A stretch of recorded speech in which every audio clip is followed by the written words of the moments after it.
Welcome to the Untrapped Podcast, where we're motivated and inspired about success, small business, and personal development. And now, Keith Kalfas. Bro, we just showed up to do a video with Brian's lawn maintenance. Walk up and the freaking mulch is on fire in front of this property. So they called the fire department. What up? Is there more fire over there, bro? No. Oh, it's just that little bit? Yeah, just that little bit. I saw it was spreading, bro. Yeah, with liability, you know, with liability, you gotta call. Yeah. Gotta call. Let's see what Brian's got to say about this in today's episode, Shop Tour Series. Let's go.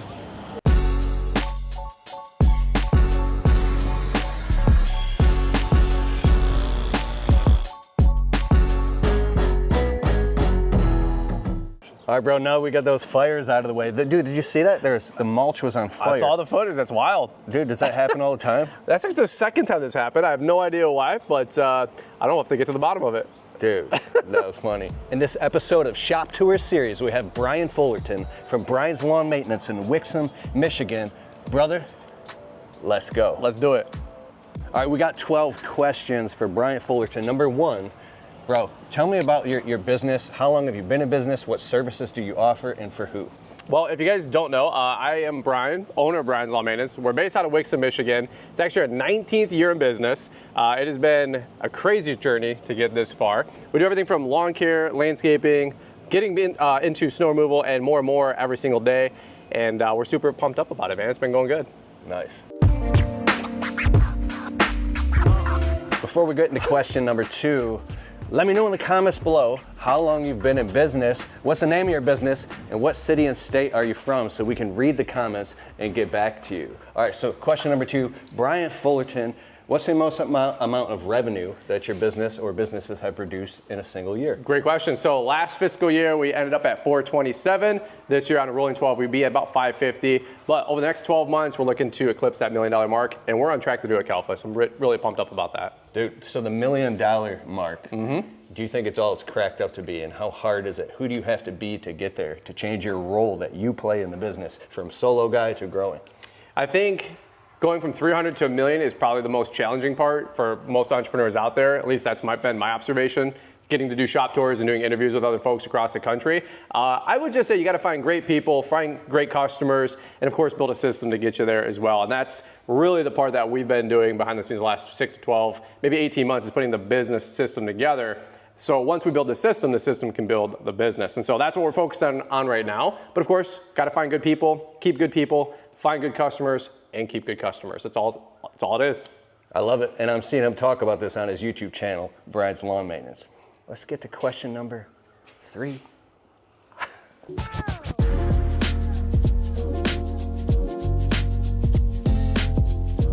Bro, so this your pole barn, is this a blade sharpening room? That's our dry storage room. So you guys want to come check out the Magnumatics, the blade sharpener, this is a pretty dope room.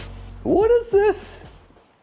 Dude, this is for sharpening blades? Yeah, we actually just got this in about 2 or 3 months ago. We sprung for it, made the investment. Not cheap. I did not get started with this. I wish, holy cow, I wish I would have started with this because I would have saved myself a lot of money along the way. Little plug for these guys, but you've seen the Magnumatics. And I'll tell you what, we used to sharpen blades with the angle grinders. You guys can see these. We used to sharpen with an RBG 712. And I would love to pretend that we did a good job, but if you saw the hour-long video where Garrett, the founder of Magnumatic, came over to my barn, 12 hours here, teaching me about blade sharpening techniques. It was actually one of the most amazing educational sessions about sharpening lawnmower blades, which his exact opinion was, nothing matters more with cutting grass than a perfectly sharp, squared off cutting tooth edge, if you know, you know, cutting edge for a lawnmower blade on a lawnmower, right? Because that's what cuts the grass. So like when you're trying to take care of a customer, nothing else really matters other than maybe tire pressure for the quality of a sharp lawnmower blade on your lawnmower. So he had this whole science behind all these machines. He built them from the ground up. His whole family's like 3rd-gen machinists. Anyway, I don't really care about that. I care about sharp lawnmower blades, and we go through quite a few sets. Yeah, so that's a bad lawnmower blade. I'll show you that. It looks razor sharp though. Well, here's the dull edge. I don't know if we can get this. This blade is toast too, by the way. That's probably why it's off. And then here's a squared off 90-degree edge. and it just makes the whole process completely idiot-proof. So we just put it on here, a couple passes back and forth. We go through, gosh, probably 60 or 70, maybe, I don't even know. How many do you think we have here, Calvis? 50, 60, 70? That's not what's counting in the trailer. And so we go through a lot of lawnmower blades, changing them out pretty often. I've been doing lawn care since my whole life, but it was like 99, 2000. The new guys, if you put them on the rider or the stander, and they would run over stumps and run over shit. Oh, yeah. And then I had a job back then, and the boss, he'd be like, why does the blade look like a question mark? Yeah. Because the whole thing would be bent. Here's our 72-inch blades. You can see this. Look at that. Not to nerd out about lawn care, but and sharp lawnmower blades, but I'm telling you, like, look at that point. So if you guys want the Cliff Note version, the perfect 90-degree cutting tooth is what cuts the grass, not this center section. Believe it or not, this is a marketing gimmick. Not gonna say what brand came up with this a long time ago, but nothing matters more than the point, the angle, and then the balance. So I did a whole hour and like 10-minute long video with Can I put a link below? You can check it out, you can plug it. To that video. If you want some real education, want to really nerd out and get good at your craft, watch that video. There's probably not a more important video you can watch besides that video if you want beautifully cut grass. I'll put the link below to that video. That was dope. So, Brian, question number 3, brother. I know why I named my business, but how did you come up with the name of Brian's Lawn Maintenance, and what was the thinking behind it? So I actually, like I said, I've been doing this for almost 20 years. And before that, I had a business back in the day when I was like 12, 13 years old, like a lot of you guys. And it was called Brian's Lawn Care.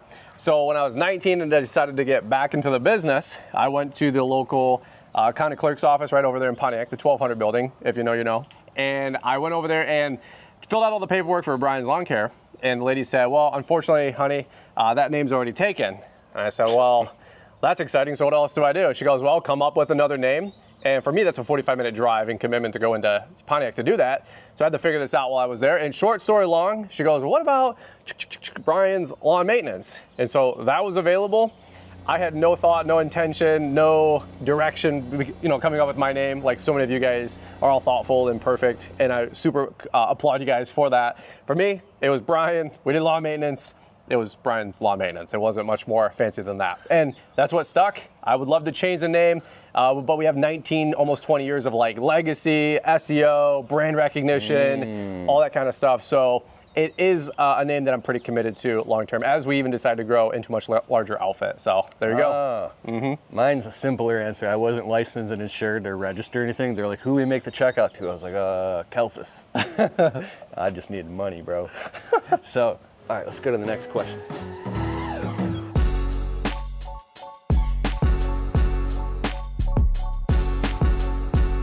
Man, I see that you've done a rebrand recently with all your business, social media and everything. It's popping, bro. It's like really stands out. It looks great. Question number 4. So a lot of people watch your videos, millions and millions of views, and people have come up to me personally in my city and say, bro, I've seen you and Brian's Lawn Maintenance, and his videos have helped me so much. Can you tell a quick little story of someone else's testimonial that your videos have impacted their life and their business? Wow. I mean, one of the most recent ones was actually having a conversation with a friend of mine named Shane, and he was watching some videos about how to bid and price commercial sites, and really the game behind bidding commercial work. As we look to reposition our business over the last year or two and into the next 10 years, focusing more on commercial work, we've really had to learn how the game of commercial work is bid, price, estimated. It's completely different than residential, which is where I got my start in the business, right? A lot of residential work. Throw a good number at a customer, a good profit margin, you know, you have that nice high touch, and you think you're just gonna land the plane and walk into a nice check. Doesn't exactly work like that with commercial. It's very opposite, very cutthroat, strict margins. It's a different kind of game that's played. Well, I kind of cracked the code on that for my own business journey the last 3 or 4 months, and we're still a student. We're still trying to figure this thing out and put Humpty Dumpty together, right? Well, one thing that I learned over the last couple of months was the bidding and pricing structure, and how you really only get one opportunity to make the best first impression with commercial as you get bid against, right? So anyway, we cracked the code. We were starting to learn a couple different things. I was sharing in our private Facebook group how to do so, and my friend Shane said, hey, I was able to salvage with what you taught what would have been $100 grand worth of accounts. We salvaged it with $30,000 for maintenance only backfill the other $60,000 to $70,000 worth of work. If I didn't know how to come back in at the floor and backfill and upsell everything else that the client was going to want anyway, I never would have got not only that 30 grand, but the 100 grand that he was able to secure. And so little stories like that, my gosh, like thank God I've been paying attention. Thank God other great people are putting out good content that I consume all the time on YouTube and podcasts. But then to learn, understand, give that back to the next guy as soon as I'm learning it, pouring it back out to the community. It just feels tremendous when you know that another dude out there who I've only met once or twice, I have no financial vested interest in his business success necessarily, right? But to have his family now have an extra 100 grand of revenue come into his business, my gosh, like that'll keep you going for a couple of days for sure. Dude, that's really cool. That's amazing. And that's one story of many, many others that we've been blessed for. So it's been awesome. Bro, I love it. And the Entrepreneur Academy. Yes, coming soon. You're doing it this year? Tickets going to be, what year? Tickets going to be, this is year 6th or 7th? I don't know. You started 2019. 2019, so what would that be? This would be 6. I don't even know how many times we've been doing this. It's taken on a life of its own. I go to our own event, I'll tell you that. 7th. Is it our 7th year? Yeah. We should fact check this. I don't even know. 7 years, 350 plus people. Novi, Michigan is coming November 8th this year. Thanks for letting me plug that.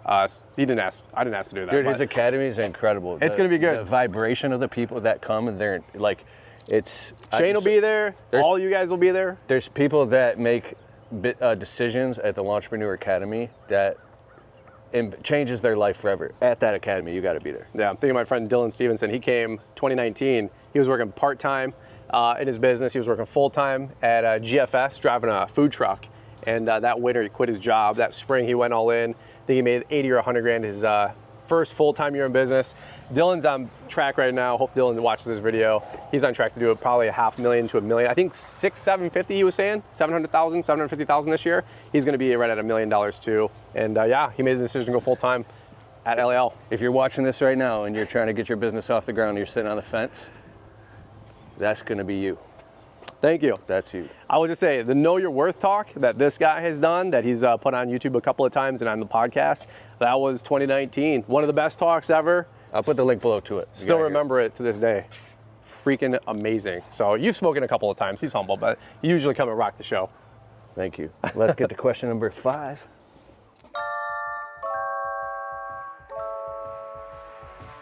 I created a group called the Untrapped Alliance where we go live every other Wednesday night in a controlled environment. I'm sick of scrolling on social media. I'm sure you are too. Let's get focused on our businesses. We already started the group, so if you join at keithkalfas.com/alliance, you can get access to the replays. And the bonus is we're gonna have special guest experts who run multiple 6- and 7-figure businesses. They're gonna come on and teach us how to do sales, marketing, persuasion, close higher ticket jobs. These are people who got their shit together. And I'm really excited to have them on. Go to keithkalfas.com/alliance. I'll see you on the Wednesday night call. Let's go. All right, question number 5, Brian. What is the #1 organizational strategy you found that works the best in your business? Well, there's a lot that goes into where we're at so far. And not only what we're doing today, it's totally different than what we were doing just 12, 18 months ago with a different size company, a couple different employees running around now. Things have changed dramatically, right? And as we continue to grow, I can see those systems evolving and changing even more. Like, for example, when you're trying to punch in timesheets, whether you're using an app, whether you're using a timesheet app, well, it used to work with me just being in the truck, verifying, hey, my guy who's running the trimmer, he's with me. All right, you're getting paid when I say we're starting. Versus today, we got employees dispatching and rolling out. You got to use different apps and software to have them log in, right? So systems continue to change as your business continues to grow. Pretty straightforward, right? Well, one of the things that has been a huge hit for me is our lev rack and our pallet racking system. And I know it sounds kind of simple. I mean, yes, there's software that we've used, the trailers are more organized, but when we're actually talking about the shop and the barn and the building that we're in right now, one of the things that I absolutely wanted was to make sure we had room for storage and going up vertically. Because I don't know if you guys can relate about running your business out of storage lockers. Some of you guys have seen our YouTube channels over the years, and you know that every extra year that I was in business, every about 100 grand of business I continued to grow, it seemed like I kept adding another storage locker to go with it. which was fine. But you know, when you have 4 or 5 renting out storage units. Totally, Which is a great way to start. Though. Yeah, I mean, that's all we did. We continued to grow and scale 100 grand per year, and I kept getting 10 by 10 storage units. So I had 4 up to 5 at some points, sometimes 6 unofficially, but just kidding. And we would continue to just use more space. Well, when I built the barn, I wanted to build it high enough where I could put some pallet racking. Now, this is only a 14 high sidewall building, but nonetheless, if you got like an 18 or 20 foot side building, you can always put 2, if not 3 tiers of pallet racking, which is phenomenal. And you can get most of this stuff pretty cheap. Like the pallet racking that we have across from us, Calfas, that was $1,300 or $1,400 used on Facebook. We spent about $300 or $400 to paint it, and then we put it all together like that in just a couple of hours. This whole system behind me, though, was a big dream of mine. I saw a lot of shops and barns. It's called a lev rack system. So you've got shelves that always face out to you, just kind of look messy and kind of look cumbersome. They just kind of look frayed. It just doesn't look super organized. And if you've ever been to like a doctor's office that has like the medical, files that they turn the big wheel and this whole thing like moves up and down, it's kind of like that, but without the wheel, it's on rollers. So we've got different cubbies for different needs. We got some on this side, we got some on that side, but that way nothing's looking all crazy. By the way, I need your guys' thoughts. Should we like put like a logo or something on this? I know a lot of guys do that with like their logo. So I thought maybe getting like a black stencil on this would be pretty dope. Yeah. Let me know what you guys think or if you guys have done that. But in this one, we've got just extra cans, filters, hand tools, tarps. We got some seeding product, some spraying product, nothing crazy. And then on the other side, we've got like hitches, uniforms, the whole deal's over on that side. But I love this Calfas because it's just clean, it's organized, and the best part, it hangs. So this entire thing is called a lev rack system. Yeah, this levitating rack, I guess, I don't know. But there you go, and then up top we've got tires, we've got all kinds of stuff. We just organize and clean it all up. Up top we've got extra pallets, yard signs, just a little bit of everything, man. It's pretty cool. This is way ridiculously expensive for what it is, but I like it, I love it. I wouldn't change it for the world. We cheaped out and got regular pallet racking and then spent like $500, like I said, to paint it. Yeah, so that's not too bad. Yeah, this stuff right here. And we got a little spray gun, right? A little commercial spray gun. It's like $200 or something at Home Depot. And I think we spent more on paint than we did for the actual spray gun. But you see this finish, this like kind of like gray marble? Looks pretty cool. Yeah. And so a lot of the guys that I follow, and I know that you have got the opportunity to interview Calfas, they're all about brand.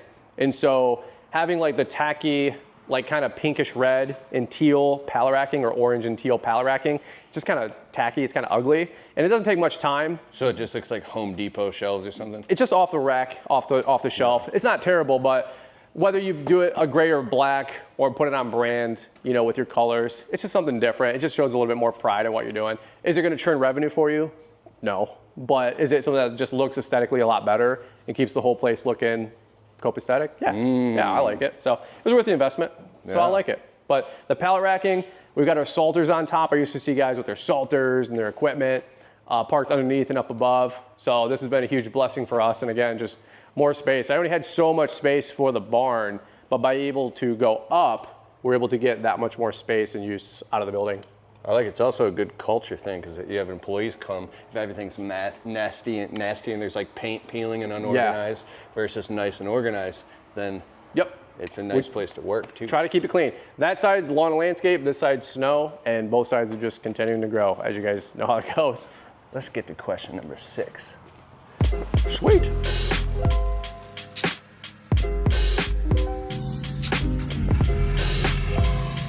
So before we get to question number 6, dude, you got a workout gym up there, but I just saw all this. Yeah, this is our catch-all. I have no idea what all this is right now. The guys put it all here for whatever reason. So it's all of our, we have our chainsaw, our pull saw. We've got a couple old Redmax 260 TS, HEZ 2460 Redmax, 260 TS Redmax, Echo 2620s, a 94 or maybe a 111, 2420, on the hedge.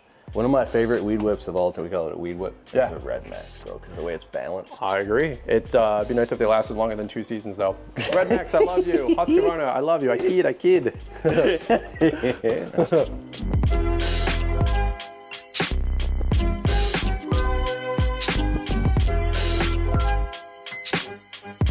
Question number 6, Brian.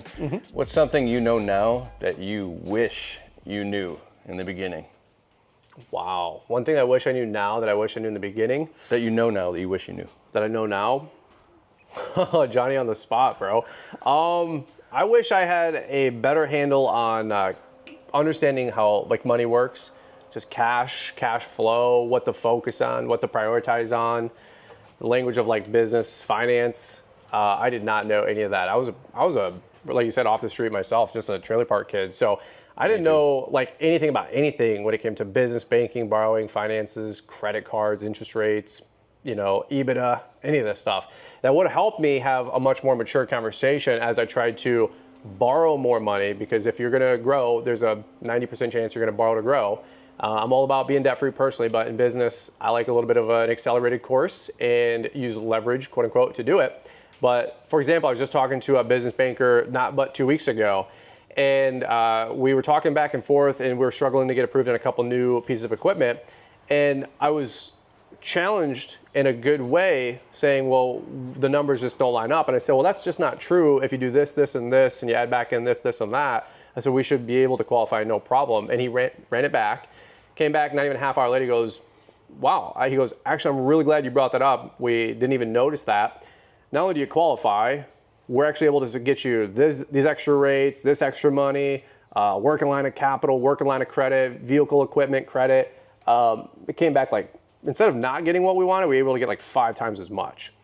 And if I didn't understand what he was saying to me, and I could understand the language of business and then regurgitate that back to him and say, no, X, Y, Z, PDQ, then I would, not only I would be distraught and upset because I need the cash to grow, but now we have the opportunity to acquire that much more equipment, line of credit for operating expenses, working capital that we can grow into and really help propel us to $1 million, if not even $2 million with what we should be able to get access to. So like, wish I would have knew today, back then, like what I know today. It's how like the game of business is done and how financing and cash flow work and credit and all this stuff. It was a complete enigma to me. I went down all like the rabbit holes the last 15 years of like the personal finance books, still learning every single day, to be honest with you guys, but understanding income statements, balance sheets, basis, financing, credit, all that kind of stuff, like leverage, debt to income ratios, like all that stuff really, really matters when you're trying to grow, especially over 200, 300, 400 grand. That's a humble man who's a student.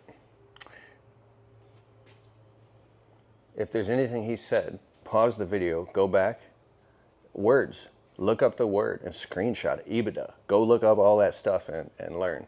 This dude grew up in a trailer park. So did I. I didn't know any of those definitions, dude, 36 months ago, let alone 19 years ago, bro. So if we can do it, I promise you all you guys can do it. And half of you guys already know half of that stuff, but Kelfis and I come from a little bit further back. Let's go to question number 7. Question number 7, this is one of my favorite. Brian, what's the number one piece of advice you would give to somebody who's just starting out in their service business? It's the whole, your trust takes decades to build and you can also destroy it in an instant. If I can give anybody a suggestion just starting out, like your success is going to be predicated on building strong relationships, people that know you, like you, and as we all say, trust you. But my gosh, you have to deliver and you have to build a reputation on delivering. Like for me personally, when we're signing up a new account or we're talking to a new commercial client, we're promising the world to these guys, right? My guys know that when we pick up a new client, we have to be perfect that first day, that first visit. In fact, we just picked up a new commercial account and I said, of the whole list that we have going on, and we're behind today because it's a holiday today, or yesterday, so we're technically behind the whole route a day. The whole route is gonna wait because we're gonna get that new client started right and wow them the very first day when we sold them last week, Thursday, Friday, that we're gonna start this upcoming week. So we have to build trust. We have to build that relationship. Everything matters on that. Delivering on promises. Yeah, I mean, exactly. Jason Cromley, Hidden Creek, $25 million plus company over in Ohio. He said, if you wanna get to $1 million, do good work, deliver the results, and be customer focused, be customer oriented. And it seems so simple, but I feel like somewhere after about 150 to 200 grand in revenue, everything goes out the window mentally because you're just trying to manage all this stuff that's going on. And you forget, dude, at the end of the day, the lawns have to get cut, the snow has to get plowed. Like that's the actual product. Not worrying about your systems and your payroll and your software and all the stuff that we watch all day long on YouTube. Like the lawns have to get cut every week on time. The snow has to get put from here to there. And again, like many people make a very simple business very complicated, but as we've continued to grow, I'm trying to keep that, customer experience the number one thing that we stay focused on. And my guys know that too right now. If you pulled in anywhere out of a cold, REM sleep at 3 in the morning, you say, what's the number one thing? Delivering what we say we're gonna do with our business right now as we're on the pursuit to $1 million. So, yeah, there you go. So good, so good. Enough said. Think about that. Let's go to question number 8. Brian, what's your next short-term goal? My next short-term goal is to make it through Q2 with growth in revenue for lawn maintenance, but really put ourselves in a position to drop the hammer with new videos, new website, and new promoted videos, boosted videos to start acquiring snow. So Q1 was get out the door, finish up strong with snow. Q2 was have my baby that my wife and I are having, and make sure that we resecure all the lawn care work that we had from last year. Q3 and Q4 is where we're really going to find the growth opportunity with what we're doing, and we're about to drop the hammer on selling crazy amounts of snow. It's going to be good. Oh, he's going deeper in the snow game. Well, snow is how we're going to get to $1 million over a rolling 12 months. So we had 4 times the growth with our snow work in Q1 compared to last year Q1. 2 folds of that. One is doing the revenue and bringing that work in-house, but also the growth of snow that we've had for Brian's Lawn Maintenance in general. So long story short, super pumped up about exploding our snow business over the next 6 months. It's gonna be really good. I know a guy who does just snow. So the summer is his time off and he's deep in the snow game. Yeah. And he calls it, you wanna know where the money's at in snow? He says it's the inconvenient money. I don't know what he meant by that, but I know they'll go to like Minnesota and do crazy shit. Hey, let's roll right into question number 8. What's your BHAG, your big, hairy, audacious, long-term goal? Ooh, I would say get the $10 to $20 million in revenue for the company. Nice. Run a solid like 16% plus profit. Anywhere from 15 to 20 I'd be happy with. I'd say the big HAG, the BHAG, big, hairy, audacious goal, right, is get to that $10 to $20 million mark. That is so big and so grand outside of what I even believe maybe that we could do. I know I can chisel out 3 to 5 million. I for whatever reason, like I have that number in my brain. But when you start talking about 7, 10, 15, 20 plus million, that gets me a little nervous. If you said 50 million, there's no way I'd believe you right now, but that's why I'm trying to hang out with all you guys watching and all the big, dogs that we keep getting to hang out with and interviewing with, and they really stretch your brain, really stretch your dream to believe that that's achievable. And I don't think everybody is set up to do that or necessarily could do it. I think anybody could if they wanted to, but let's be real, taking a couple $100 grand home at the end of the day with a decent size $2 to $4 million business is a pretty healthy lifestyle for most of us. But I'd say the BHAG would be north of 10 million, bro. Nice, bro. Let's go. 2 more questions. Question number 9. Brian, bro, when's the time you really messed up and how did you handle it?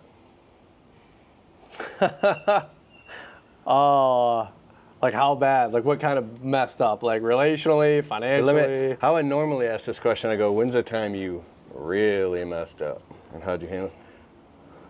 You got a nice bug on your arm there, Kalfas. These are stink bugs, man. They're cool. Flick them into the next world. I don't know, man. What comes to mind, bro?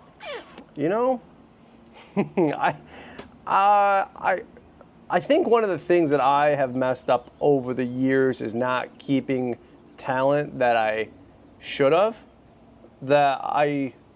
built a bigger business to retain. My first 16 plus years doing this thing, we were owner operator, small business, me and a couple of guys. But the couple of guys that I always had were always awesome dudes. I never have really had anybody quit the business, get fired or quit. People have just kind of graduated from the business, right? Kids go back to college, or usually I get a kid for 2 years, and then his junior, senior year, he'd do a co-op or a internship. And I'd say, hey, you got to get out of here, go do your big boy job. And then, they go get their 30, 40, 50 grand a year job in corporate America, which is totally fine. But man, there's some great talented young kids that I should have gave a career path at my company. And over the years, there's definitely a short list of 4, 5, 6 guys that I could riddle off their names that had great potential. And I know what they're doing today. It's actually just a lateral of what they'd be making and doing what we're doing, which is wild. They all get sold the dream in college. Hey, you're going to get out, make 80, 90, 100, $200,000 a year. But man, like, not everybody's looking for that. Not everybody needs that. Nobody wants that, 40 hours a week, a decent job where they're appreciated, respected, they're able to express themselves in, and making 40, 50, 60, 70 grand a year. Like, that's a solid setup for anybody. I mean, that's a solid job by any stretch of the imagination. And we can offer that now with my company and with where we intend to go. So I'm kind of disappointed in myself that I didn't keep the good people around me that were with me for the season that I had them. But other than that, I haven't really made a bunch of tremendous mistakes, like financially or relationally, praise the Lord. I don't think I really got out of my comfort zone much either, though. I didn't lose big because I never really played big. Dang, bro, you be spitting some fire right now. It sounds good and saying it out loud now, but probably could have had 10 times more of everything if I would have played a little bit bigger in my 20s. But hey, there's no redos, there's no do-overs. I'll make my 30s and 40s count. That's all you can do. 100%. Love it, bro. Bro, I saw this in a video. You did a short. What is this? This is our new Bobcat L28. Absolutely love this thing. Small articulating loader. And we picked this up, about 2 months ago. It's been a game changer for us. Wait, I saw the video. You were moving mad mulch with it. Yeah, fast, bro. We've probably moved about 200 yards of mulch. We got another probably 100, 150 plus on the books. We need to not have it be as rainy the last couple of weeks here in Michigan, but this is our new baby, and then we got it wrapped with the Dirty Graphics wrap. We're going hard on the paint for the branding this year, so it's our new baby. I love it, the guys love it, and hey, another little write-off for the business, right? Keep it going. This thing is solid. So, question number 11. Money aside, what do you love most about getting to do what you do, bro? I think if you have grown the business more than just, your 20, 30, 50, 80 residential accounts and the same old, you start learning new skills, and there can be new jobs that you get to tackle and try. And my guys and I, like right now, we love experimenting. We're very focused on who we are, what our customer is, and what we're doing.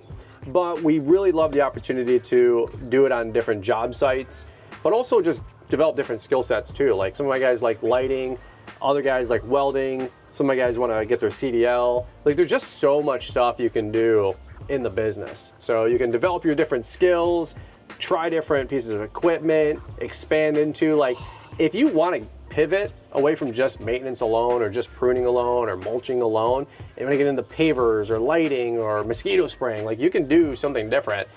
And I think that's one of the best parts about the business. I think outside of that and trying new things all the time, it is still the oddly satisfying, cut grass, a fresh mulched bed, a new retaining wall, all that kind of stuff. For me personally, it's like the chaos of snow. Just seeing like a snow-covered parking lot, you're like just going out there at 3 o'clock in the morning, there's nobody there, it's quiet, the wind is just whipping around, the snow flurries, maybe got a couple parking lot lights, that's about it.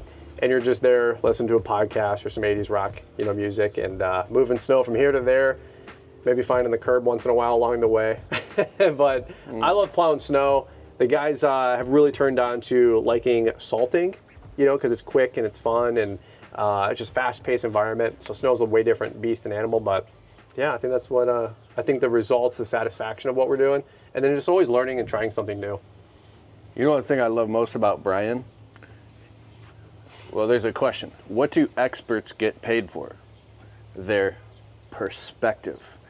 He has a perspective that when he talks, I'm listening, because your business is like a dream and then it becomes a nightmare, and but then what about the stuff that you really loved? That you really loved about the business, and then your business becomes a toy, it becomes fun. So he's saying that he has that perspective that this can be fun. It's still fun. Is it fun? It's still fun. I was out there just on Friday with the guys mowing, and I jumped on trimmer and somebody said on Instagram, oh, it's awesome when the boss grabs the trimmer first and not the mower. And I said, I'm not anybody's boss. I'm just one of the guys, part of the team. And I love trimming. I'd rather trim than mow. So that's always fun. I have no problem jumping on a shovel or jumping on a truck.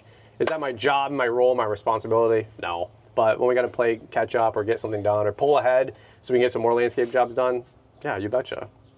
If I didn't like what I do, Kelfus, I wouldn't do it anymore. 19 plus years, man. I still love cutting grass. Fire, bro. Okay, now we get the final question. Shh, come over here. Hey guys, so this is a little outro. Kelfus didn't ask me to do this, but I took his camera, like, comment, subscribe, drop a comment down below. You guys know how it helps the algorithm. Get this video to like 1 million views. Not for me, for Kelfus, bro. This guy has put, what, 1,500 plus videos out there on YouTube. The dude's been pouring out his soul for freaking 10, 11, 12 years, whatever it is now, since the Untrapped podcast, the Untrapped YouTube channel, whatever, the Landscaping Employee Trap, that's what the name used to be. Now it's Keith Kelfus. But dude, this guy pours out his heart and soul. Leave a comment down below, would you? Just let him know that you guys love him, how much you're grateful for him, myself included. I would not even exist on YouTube if it wasn't for that guy inspiring me to get my channel started, what, 10 plus years ago? All right, that's all we got. Question number 12, the final question for Brian Fullerton. Man, this one is, it's a deep question, bro. You ready? I think I hope so. Ready? Oh boy. Ready? Remember that time at the event I went behind you and I picked you up on my back? Yeah. And then after he's like, whoa, I feel like I need a cigarette. It's funny. All right, question number 12 is, well, you'd have to see the clip, it was funny. Remember that time when I called you like 7, 8 years ago and I said, hey, you don't know me, but I know you. And I know you're doing Saturday quotes. I think it was like a Friday. And I left a voicemail. I'm like, hey, I'm doing this YouTube thing. I have like 1,000 subscribers, but I'm gonna come and hang out with you tomorrow. Can I come hang out with you tomorrow? Give me a shout. It's your biggest fan, Stan. And I hung up. And then you actually called me back and you're like, Brian's all maintenance. I know who you are. You're awesome, man. You got a great YouTube channel. I don't think Kelfus knew who I was, but he's like, why don't you come hang out? And that's when we did the how to price a landscape job video. It got like 100,000 views, Bro. which was like big deal YouTube 8 years ago. So thanks for answering the call. Now we're friends sitting on my truck at my house. Much respect to you, brother. Thanks for taking the call. Thanks for answering the call. Question number 12, how can everybody find you, bro? What are your tags and handles on social media and your podcast, everything? I'm really easy to find. Brian's All Maintenance on YouTube, Brian's All Maintenance on Instagram, Fullerton Unfiltered podcast. How many downloads you got on the podcast? I'm not sure. You gotta have 3 million, no? It's like three and a half. Yeah? Yeah. Fullerton Unfiltered, Apple, Spotify, everywhere? Everywhere podcasts are found. It's been pretty awesome, man. We have probably 800, I don't even know, 800 episodes. It's going really good. I think I host it. You should come check it out. It's a good time. Good for you, bro. I don't really track every number these days. I'm very grateful and excited and thankful for every stat. But I went really hard on YouTube for about 5 or 6 years, and that's all that mattered. And, you know, because it was like making the lawn care community proud. And we did, and I felt like I did too. But the last like 2 or 3 years, I really just tried to put out like real content that's not so much about subscribing and how many views. It's just like really making an impact. So since then, the channel, of course, 2-3x'd. It's funny what happens when you stay real and stay authentic. Mm-hmm. But it's been going really good. I'm very grateful for everything and everyone. I am definitely a product of every video you've ever made and everybody else that's ever made a video, man. So it's been really, really good. I can't believe that it's taken this long to have you on out here to the casa, but holy cow, thank you so much for coming. It's been great. Are you feeling overwhelmed, stressed out, bogged down? I know how you feel. I've been running my landscaping business 13 years, and one of the #1 things that helped me was Jobber software. It freed up so much time because everything became digital on my phone. Billing, invoicing, payment collection, you could do it all with Jobber. If you want to try a totally free trial of Jobber software for 2 weeks and get a huge discount with my exclusive link, go to getjobber.com/Kelfus. Just go there and click the link below. Try it. You'll love it. Hey, I hope you liked the show. And if you like the Untrapped podcast and you get value from it, can you please take a minute and go over to Spotify and leave it a well-worded positive 5-star review? It helps boost the rankings on Spotify so the show can get to more people. Therefore, these messages can get out to more people and inspire more people so then they can go out and start their small businesses and crush it and get to the next level. It's a huge deal. All right, I'll see you in the next show.